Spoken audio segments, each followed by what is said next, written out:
Hey, happy Wednesday, everyone. Just want to you here to my weekly live stream. And we're streaming this week live on Facebook, on YouTube, and on my favorite platform, LinkedIn. And just want to encourage you real quick, whatever platform you are watching me on, if you will please like this video and please leave me a comment. It really helps, even if it's just saying hello. Those of you who are catching the replay, please go ahead and say hello as well. Use hashtag replay so I'll know. And real important too, if you have a question and you want to ask me and that you're on the replay, if not only you'll use hashtag replay, but if you will please tag me, I get notifications of my emails, and then that way I can go back and check and make sure I get all your questions answered. So I'm real happy for everyone to join you. I've got a jam-packed episode today, very important topic that I know so many of my clients are interested in, and you as well, as far as job interviews. So I'm going to go ahead and move on forward. I am going to say one more housekeeping thing. If you are watching us on Facebook and you want to leave a comment, it's going to say Facebook users, unless you go to StreamYard.com/Facebook and give Facebook and StreamYard permission to speak to each other, then it'll show your name. And anytime you log on to watch me from that particular device, guess what? Your name will still be in there. So do that for me. Follow that. That's up on the screen. And want to also, just if you are new to me and I am new to you, let's have some introductions. My name is Beverly Smith. I am the founder of Career Success Strategies, and I'm also a former owner of a staffing and recruiting firm. So, y'all, I know firsthand what hiring managers are looking for, and I use that knowledge now to help mid and senior level professionals build their resumes, work with them on their job search and interview strategy, salary negotiation, all the good stuff, so that they can land the career of their dreams. So last week we had such a great episode, and I'm not going to take a whole lot of time to rehash that, but we had special guests here, Dr. Sonia Green, and we talked all about what to do when you're wanting to make a career change or go for a promotion, apply internally, maybe do something a little bit out of your comfort zone, but you keep doubting yourself and your abilities, and you make up these stories as to why you can't do that. Commonly known as imposter syndrome. And Sonia was so gracious and shared so much about what imposter syndrome is, how it can affect you in your job search, in our culture. She also gave us some great strategies to start overcoming it. Plus, you want to go check out her website. And so I'll just tell you right now that if you missed it, please, please, please go back to my YouTube channel, which is at Beverly Smith Resumes. And there you can find the last episode with Dr. Sonia Green, and it is good stuff. This week, though, I know those of you who are joining are really excited to dive into job interviews. And we're going to take this from an interesting perspective. We're going to talk about how to turn your job interviews into two-way conversations. We're going to also explore strategies that are going to shift that power dynamic and help you engage with interviewers on a deeper level. And this is going to help you not only showcase your true value, but also I want you to be able to uncover all the information you need to make sure that if you get an offer, that you're able to make a very well-informed decision. You know, we've all been guilty of those rose-colored glasses, or grass is greener on the other side. And in the interview is your time to pull those glasses off and find out what's really going on. So today we're going to cover why you must have questions prepared to ask the interviewer. We're also going to talk about what kind of questions you should be asking in the interview. And then finally, we're going to bring it all to a close and talk about how to recognize potential flags and just ensure that this job that you're interviewing for really does align with your values and your career goals. So let's jump in. Again, let's ask, why is it important for you to prepare and ask questions in the interview? And I'm going to take this banner off here. Remind you that as we're going, if you have questions that come up, please jump in and leave me that in the comment, and I will be checking those periodically. But why is it important to prepare questions and ask questions in the interview? So it's actually kind of a two-part question. I know some of you may be thinking, hey, I'd rather not scripted questions. It feels natural, more natural just to let that conversation flow based on what is said in the interview. And I get this. This is not networking, though. This is your interview for a job that affects your income, your family, your life, your happiness, your health, all the good things. So here's the deal. Just as the company is interviewing you to make sure that not only do you have the skills and the experience they're looking for, but determine if you're a fit, guys, you need to be doing the same with them. You are interviewing them. They are auditioning for you. I mean, this is now no longer should we be looking from the, oh, I'm just so grateful that I have an interview. I'm just so grateful that they're even looking at me. I've applied for hundreds of jobs and no one's looking for me. No, no. You bring a unique value to the table, and the right company is going to find you. But it's your job to interview and make sure you land with the right company. So it's not a should, it is a must, in all caps, must. So it's so easy to just, when you see that job posting or a job description, you read into it what you want to see. Those rose-colored glasses I talked about earlier. When we do this, though, y'all, we can miss crucial components of a job that maybe we don't realize that are there, or that we've misinterpreted some of the responsibilities of just being kind of, oh, that's kind of minimal and the main thing is this. But in reality, those things that we were minimizing may be key components, and that could be deal breakers for you. I'm just going to tell you, I've been guilty of this myself in looking at different opportunities and seeing what I want to see. And it's so powerful to have questions uncovered so that you are making a wise decision for them and you.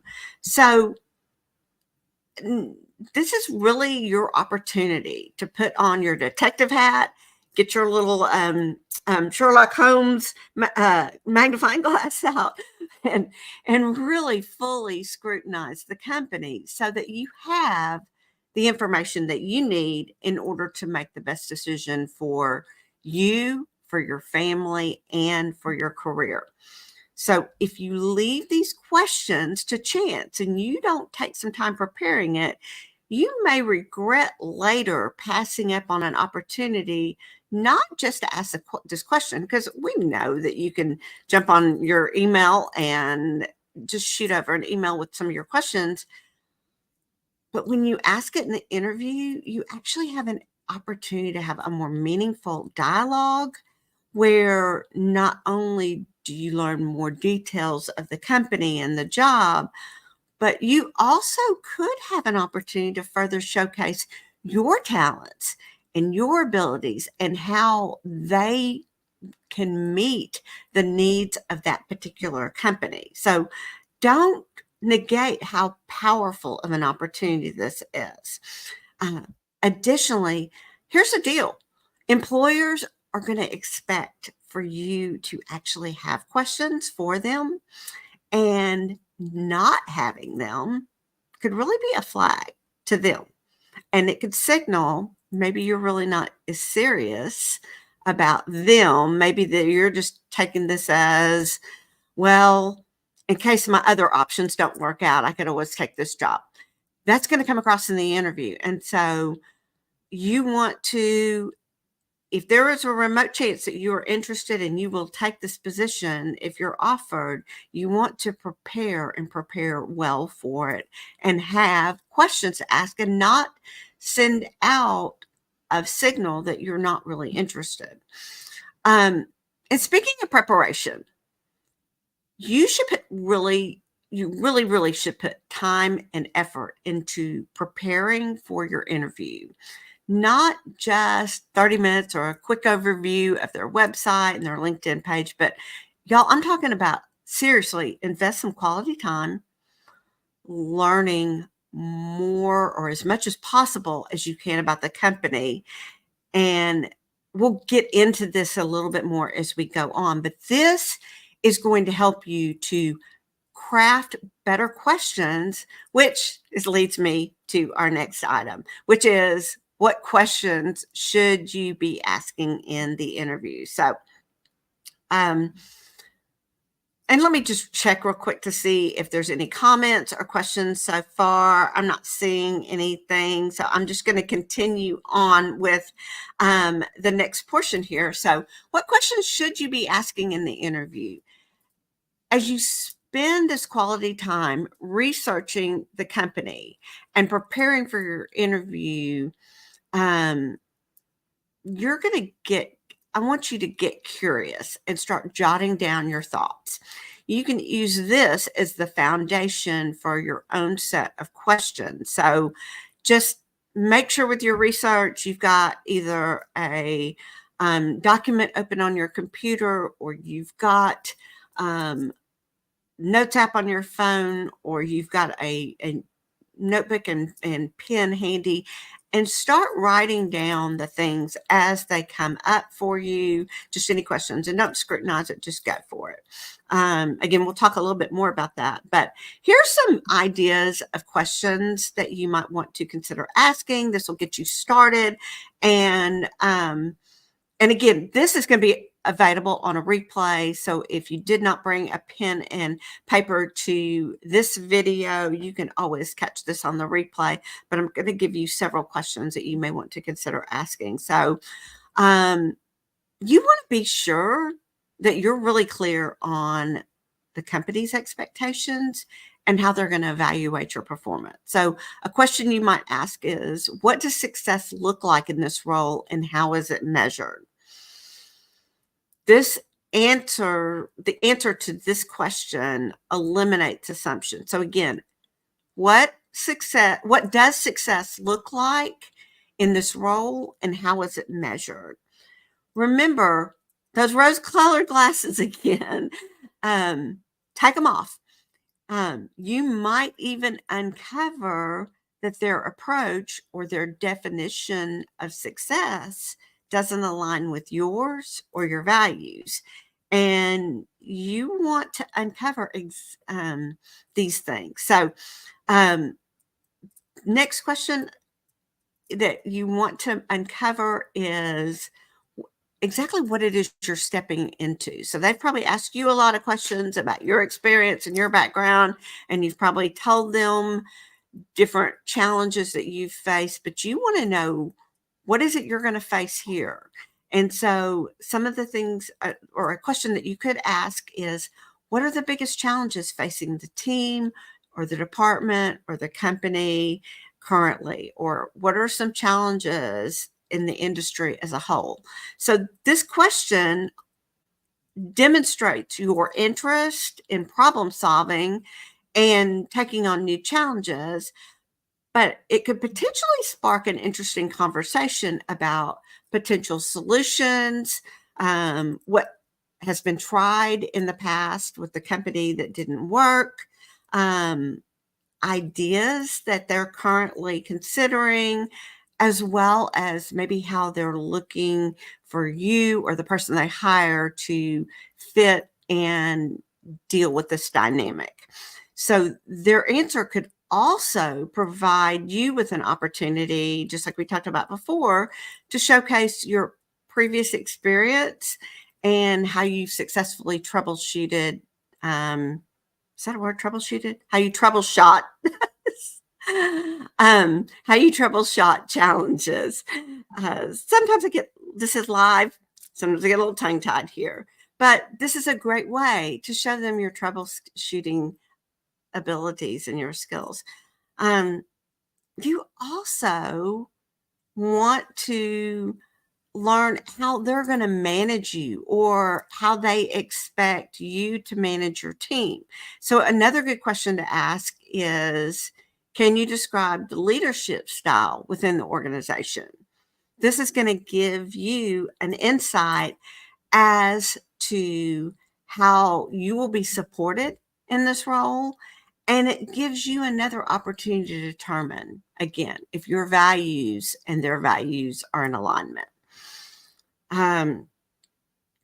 You, in your research, may not have uncovered very much about the company culture. And this is another thing that asking good questions and preparing them in advance can help you with. So, an example of a question you might want to ask is, what is the company culture like?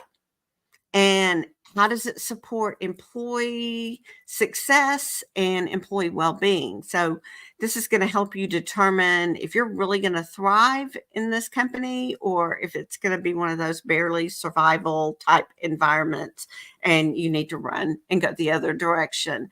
So listen carefully to their answer, and we'll talk a little bit more about some of the things to watch for here in just a minute. So most of us are looking for career advancement and higher income potential, those types of opportunities. And if that's you, asking the right questions in the interview process could save you as well as the employer time and money if there's no room for growth, and really just help you uncover what those opportunities could look like for you. So a question you might ask is, can you provide examples of opportunities for advancement and growth within the company?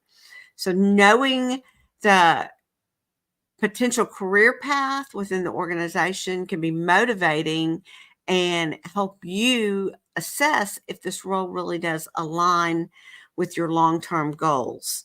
And if it doesn't, then you're doing them a favor by moving on, and you're doing yourself a favor. And, and can give you the opportunity to bow out graciously and,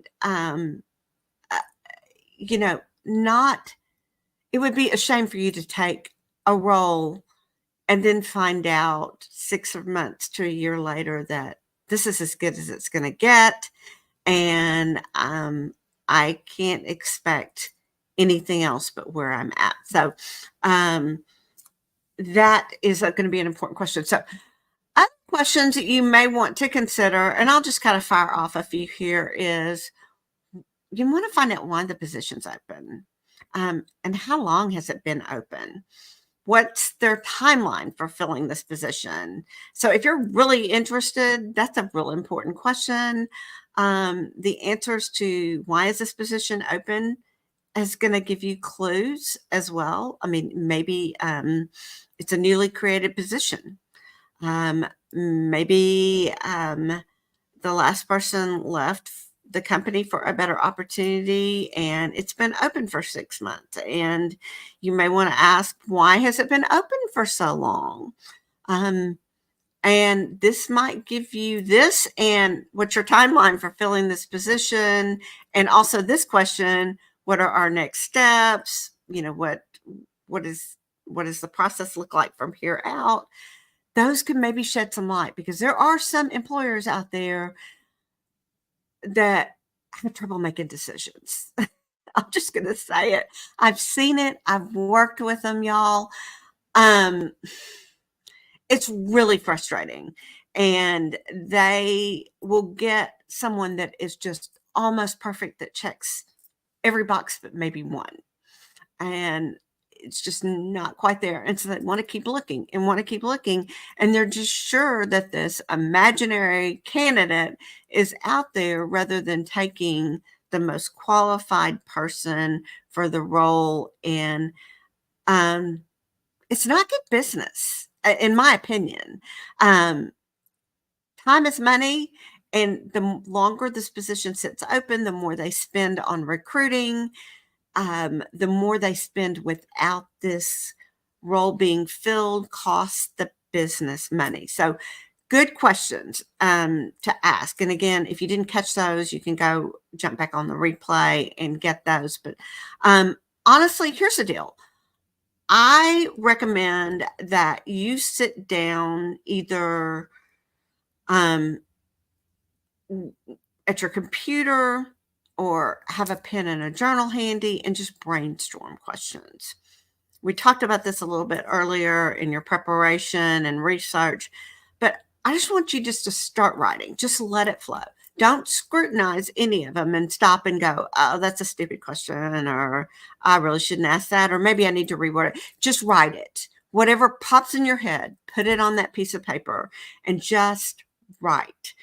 What do you want to know about the job, the company, the industry? Just write those things down and get them on paper. Then you can go back and you can kind of go back and look at the notes you made on your research on the company, or maybe do additional research. And it's possible you may, in your research, eliminate some of these questions. You find the answer and you like, that's not important to me anymore. I can take that off. I would then suggest either arranging or numbering these questions in order of importance to you so that they're top of mind, and you really dig into what it is you want to know about this company. So I'll add here, it's okay for you to have what feels like maybe too many questions. Here's what I found. There's really a real good chance that some of these questions get addressed in the interview. Invariably, this is going to happen. They're going to have brought these things up. They're going to be telling you and describing you, and it's just, you're going to get answers to those questions. So if those were your only questions, then you're going to be left hanging without any questions. So put them down. The other thing too, as some of those topics do come up, because you have prepared, it's really going to facilitate a dialogue again with them and maybe help explore these topics a little bit deeper as they come up. Again, helping you see, does this align with you? Is this an opportunity for you to showcase your value, your skills, your talents, your knowledge, those kinds of things? So, I want to move on, and I know, let me check real quick and see if anybody's got any questions. I don't see anything, and looks like we're doing okay on time. This one might go a little bit long, but I feel like this is really genuinely some great helpful information for you. So I want to now dive into one of the reasons for doing these questions. We talked about your interviewing them. We talked about you uncovering, does this company, does this job align with career goals and with your values and those kinds of things? Asking questions is going to give you the potential to recognize flags and ensure that this really is the position you want to hang your hat on, that you want to go for. So let's talk a little bit about some of these flags and what you should be looking for. Number one on my list is vague or evasive responses. So if you get that sense that the interviewer is dodging specific questions about the role, the company culture, expectations, it just could signal a lack of transparency or clarity within the organization. And there could just be a whole lot of stuff that we don't really have time to unpack there. These are things that I cover in detail with my clients. But again, if it feels vague, if you get that sense that they're not telling you everything, if they're just giving you a canned answer on company culture and they really can't give you examples of what they mean, that's a flag. Look for body language. Might be harder to do if this is a Zoom interview, but if an in-person interview, folded arms, lack of eye contact, fidgeting, fidgeting. um, these just could be signs that indicate discomfort, disinterest, even hostility. Um, and there might be a lot behind it. So just watch the body language, note it. It could just be unique to that person. You're probably going to have other interviews, but something to note. And it might depend on who it is interviewing you. If it's coming from who might be directly above you, the senior VP, yeah, might want to note that. That's an interesting note. High turnover rates. If the interview mentions frequent turnover in the position, so you've asked, why is this position open? How long it's been open? These could be flags indicating potential issues with leadership, with company culture, with job satisfaction, just not being given the rank. So, it might be worth, if you can track down who was in that role before, to have a conversation if it's something that you're really interested in. But I, I would look carefully and examine carefully why they have high turnover. And you can even ask questions. It appears that there's been a lot of turnover in this position or in this department. Why do you think that is? What do you think could be done to overcome that? Would I be given the reins to do that? Those kinds of things. Again, this is why you want to ask questions in the interview before you get too heavily invested or even accept the position.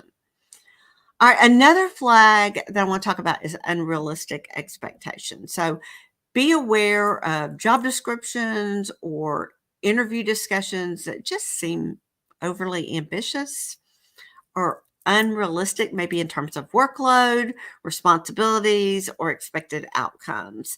You don't want to burn yourself out. And it could be, maybe you're leaving because of that situation. You're leaving your current employer and you don't want to dive back into that.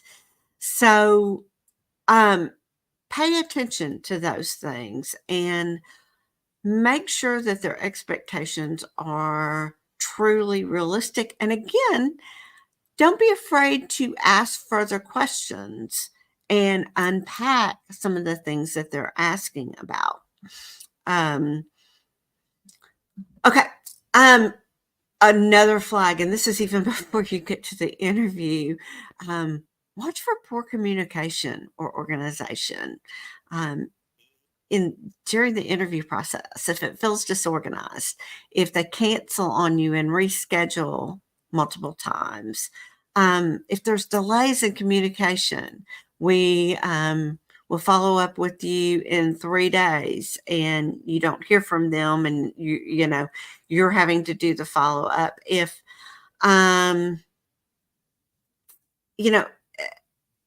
there's conflicting information, so the recruiter tells you one thing, the senior VP tells you another, it could reflect broader issues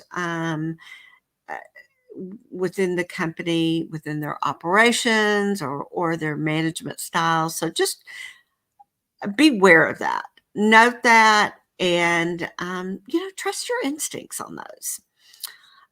Let's talk about another flag, and that is clarity or advancement, or clarity on advancement operation, or I can't talk. Clarity on advancement opportunities. I got it out, y'all. I promise I'm not usually this tongue-tied.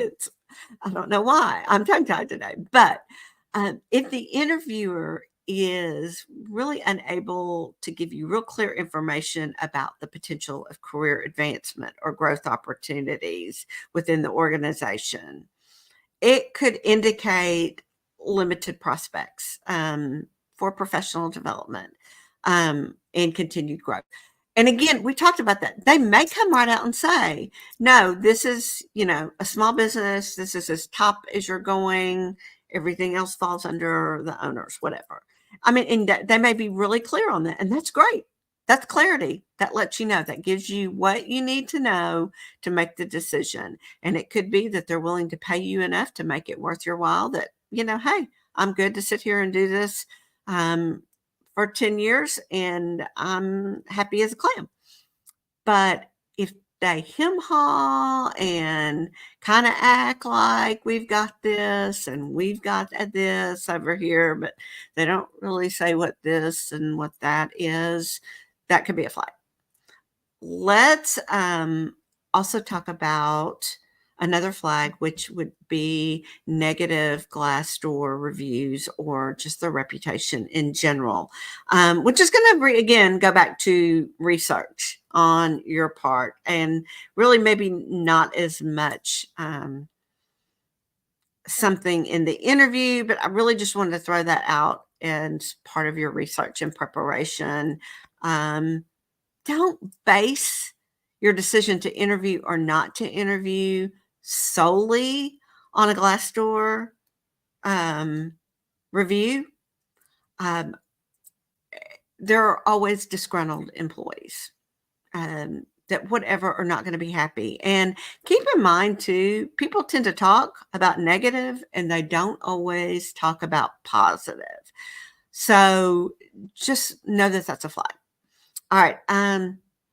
In the interview, though, back to interview concerns or flags, if they're unwilling, if it just feels like they're unwilling or dismissive to address your concerns or downplay any questions that you have about the role, the company culture, or any aspect that's important to you, y'all, that to me is a sign of a lack of respect for the employee, for the input, and a disregard for potential issues. So if you get that feeling, again, this is go off your intuition, go off your gut here, and you just feel like they're being very dismissive with you, or they're downplaying any concerns that you may have, and it just doesn't feel genuine. I mean, there's a difference between downplaying your concerns and addressing your concerns, and the way that is handled. Watch how that's handled. Okay. I've got two more that I want to share with you. Lack of enthusiasm from the interview is another one that is a flag. So when you're in the interview, if the person doing the interview seems disengaged, unenthusiastic about discussing the role, the company, that's a flag on low morale or dissatisfaction among the employees. So maybe the interviewer is out interviewing his or herself. So if they're not fired up and excited about the company and where they spend the majority of their time, I mean, think about how much time you spend with a company, and you want to be happy and you want to work with people that are enthusiastic about their work and the company that they work for. So our final one that I have for you is inconsistent or contradictory information. I'm telling you, and I've had coffee today. I mean, it's lunchtime. I'm good here, but inconsistent or contradictory information. Pay attention to inconsistencies in the information that is provided during the interview process. Conflicting details about the role, company policies, expectations. You may want to ask some clarifying questions, but it could indicate a lack of cohesion or communication within the organization. And that's a big flag right there. If we don't have good communication, it's never a good situation when it feels like the left hand doesn't know what the right hand's doing. They don't have to be all up in each other's business, but they have to have an understanding of what they're doing. So ask for clarification, and if it still feels off, it's a flag, y'all. So just being mindful of these warning signs is really going to help you better evaluate whether the job opportunity really does align with your values, with your career goal, and with your overall well-being. Okay, we've covered a lot of information here, and I just want to say thank you for sticking with me through this. I don't see any questions. I can't believe y'all don't have any questions, but if something comes up, you can always come back to this and drop me a question in the chat below the video, and I'm happy to answer questions. I have interviewed, I don't know how many, probably more than hundreds, thousands of people. I mean, I've been in the employment industry since the mid 90s. So I've interviewed a lot of people, but not only that, in my role as a recruiter, my job was to help prepare them to go on interviews. So I really have invested a lot of time. And additionally, I am actually a certified employment interview counselor. So this is my bag of chips, y'all. And I am happy to help you with these things. These are things that I definitely work with my clients on, helping make sure that they're fully prepared on what to do when they're in an interview. So, I just want to say, I'd love to know what your biggest takeaways are. Drop them for me in the chat. And I want to spend a few minutes too talking to you. We haven't promoted this in a while on the live stream, but y'all know I love LinkedIn, and I think it is definitely the place that you need to be when you are job searching. You don't have to use the paid version to get, I'm trying to, okay, let me get back over here in the comments. Okay, I'm going to drop a link for you in the comments. Sorry, it's hard for me to talk and try to do that at the same time. But you don't have to use the paid version of LinkedIn. And I think it is just a wonderful, wonderful place for you to uncover hidden jobs, which is a whole nother video in of itself. We've done some great ones. So you can go back to my YouTube channel at Beverly Smith Resumes. Maybe I should put that in here for you at Beverly Smith Resumes is my YouTube. Okay. There you go. And you can catch the replays there of some of the ones that we have done on job search and stuff. But I want to share with you my, I put in the wrong link. My LinkedIn success blueprint. And sorry, I'm going to grab the right one this time.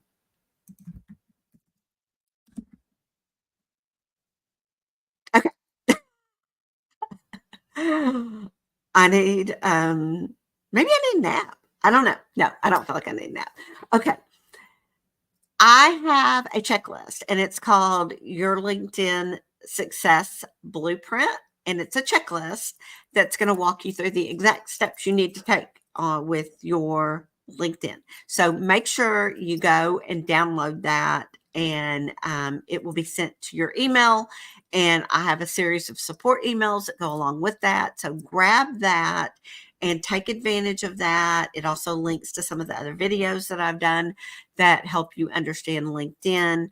And again, this is something too that I also work with my clients. So I know I've already put in the chat, but I will put it in again.